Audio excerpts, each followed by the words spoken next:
நைஜீரியால யாத்தாங்கிற ஒரு டவுன் இருக்கு. இந்த டவுன்ல பல குக்கிராமங்கள் அடங்கியிருக்கு. இந்த குக்கிராமங்கள் முழுதும் பார்த்தீங்கன்னா, மைனாரிட்டி பீப்பிளான கிறிஸ்டியன் தான் இருக்காங்க. இந்த பகுதிகள்ல ரொம்ப நாளாவே வந்துட்டு நைஜீரியால எங்களுக்குன்னு ஒரு தனி தேசம் தேவை அப்படின்னு சொல்லிட்டு போராடிட்டு இருக்கிறது தான் முஸ்லீம் தீவிரவாதியான போகோ ஹராம்.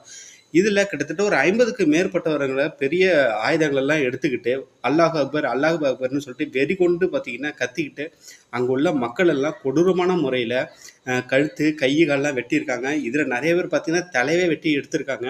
இப்படிப்பட்ட படுகொலை, பாதகமான செயல் தான் இந்த போக்கோ ஹராம் தீவிரவாதிகள் அப்பப்ப நடத்திக்கிட்டு தான் இருக்காங்க, அப்பாவி பொதுமக்கள் மேல. இது அரசும் பார்த்தீங்கன்னா, இவங்கள ஒடுக்குறதுக்கு எவ்வளவோ முயற்சிகள் பண்ணாலும், படுதோல்வியில தான் முடியுது. இவங்களுக்கு இந்த மைனாரிட்டியான கிறிஸ்டியனுக்கு அங்க அரசு சரியான பாதுகாப்பு வழங்குறதில்ல. எங்களுக்கு நீதியும் கிடைக்கிறதில்ல. எத்தன நாளுங்க நாங்க உயிர் அச்சத்துல அங்கேயும் இங்கேயும் நாங்க குடிபெயர்ந்து அங்கேயும் இங்கேயும் போவோம்.